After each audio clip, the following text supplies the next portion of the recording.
For eons, man has been plagued by the mysteries of the universe around him, and the secrets that obscure the reason for his existence. We will attempt tonight to give as many answers as we can about the meaning to life and probe the hidden laws of the universe.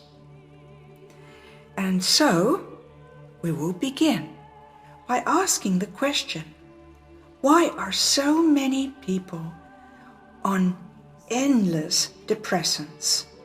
Even among college students, the statistics are staggering. There is a topic that is mostly ignored by professionals and teachers alike. When people inevitably encounter the grinding tedium of daily life, they are diagnosed as depressed and gives medication to deal with it if they go to the doctor. But it doesn't go away, and so it returns to rear its head again. Why is there drudgery? And also, what is drudgery? Drudgery can be defined as an attempt to combat inertia.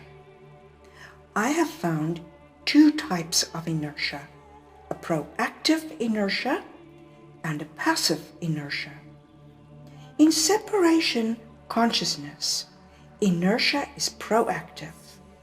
It requires that it be fed energy on a continual basis just to maintain the status quo, just to retain what we've achieved.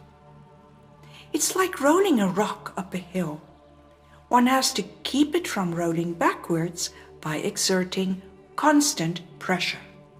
There is a saying, life is a journey, not a camp. One is either going forwards or backwards, depending on how well your passion can overcome the inertia.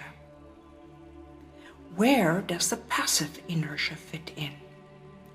When one enters the stage of losing egocentricity, becoming one with all things, the passive inertia results from the deep bliss that lures one into inactivity and lack of motivation. If one succumbs, your personal power and consciousness drains away. For the masses, the drudgery comes therefore from realizing that they have to keep pushing the rock of life or it will roll down the mountain. It's the ultimate example of work that never gets done. That truly could be depressing, since one has nothing to show for it at the end of one's life. But a battle well fought is its own reward. The reason for this is the inner strength it gives. Physical life in duality is like the bean sprout fighting its way upward into the sun. It cannot see what lies beyond as it battles its way upward through the opposing soil. It only knows that not to do so is to perish. But this preparatory stage gives it the strength to withstand the wind and the rain as it emerges as a bean plant. If drudgery is the response we feel when we encounter inertia as a cosmic principle present in duality-based realities, how can we handle the depression? I have noticed that those who thrive are those who take personal responsibility for their own well-being. Only you can change your life from tragic to magic.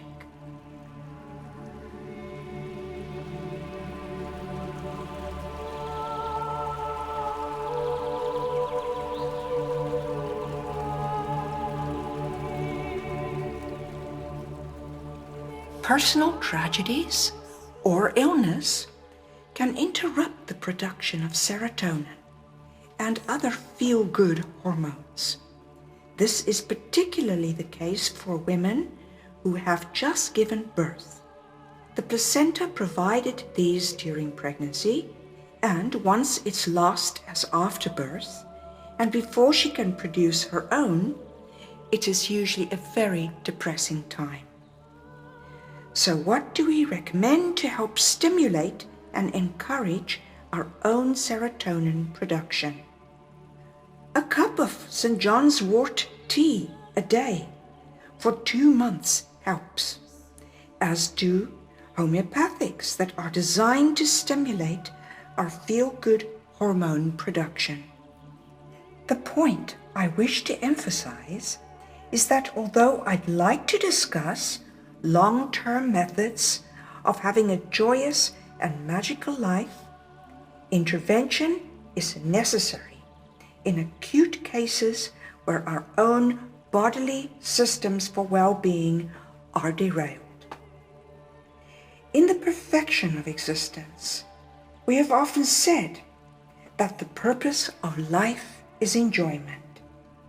Surely then, life has provided a means by which this can be a journey of joy. And it did. It can be ours if we claim it. It brings online 3 areas of the brain that through misuse lie dormant. These 3 areas are the Broca region, the Wernicke area, and the Planum temporalis. We can have magical manifestations and revelations to bring the joy of the magical life into our journey. The restoration of magic replaces the drudgery. The quality of the journey is so enhanced that it doesn't really matter that it has no end or is repetitive. So what do these newly activated brain regions do?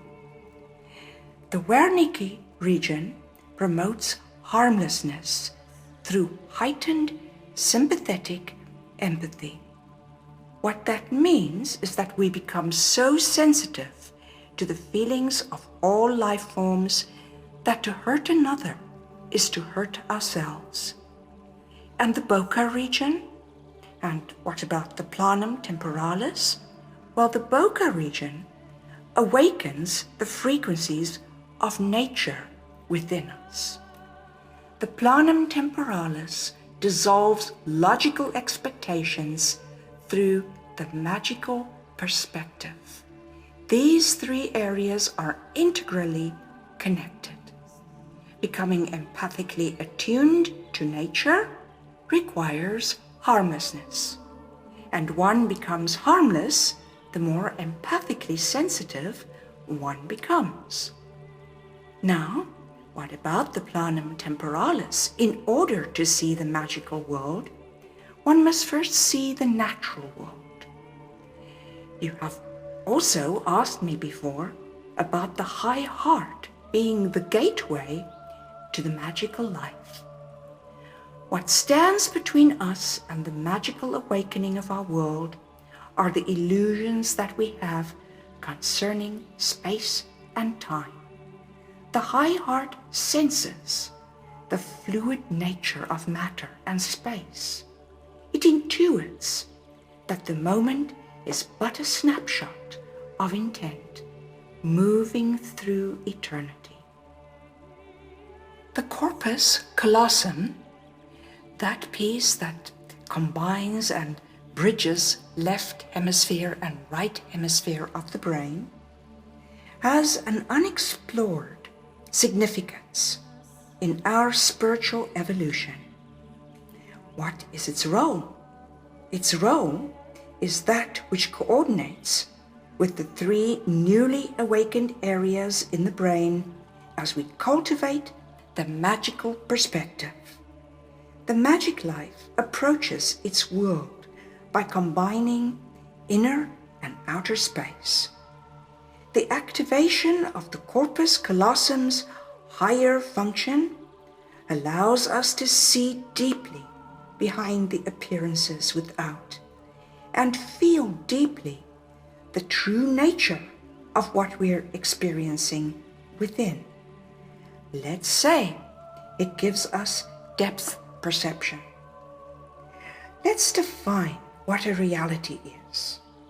It is a mapped out section of the field of potential we wish to examine through experience. It takes 3 points to map out a 2-dimensional triangle of reality for us to explore. But if you want a more 3-dimensional experience of a reality, you need a 4th point to form a pyramid.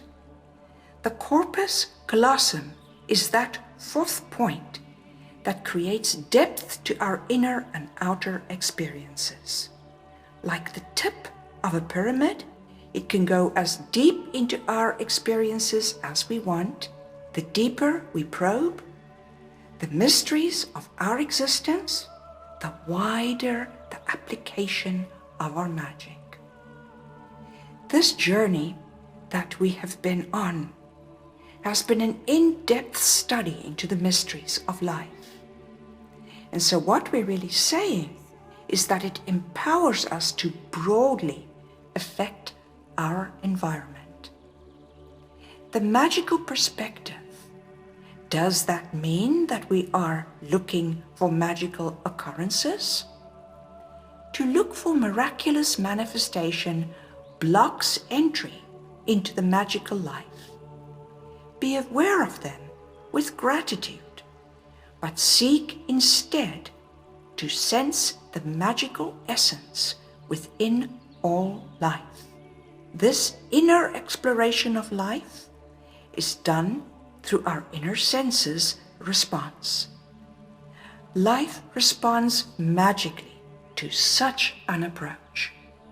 But what message can I leave with my light family to help lift you up and over the drudgery of everyday life? There is no drudgery anywhere. Life is a miraculous journey of ever new discoveries.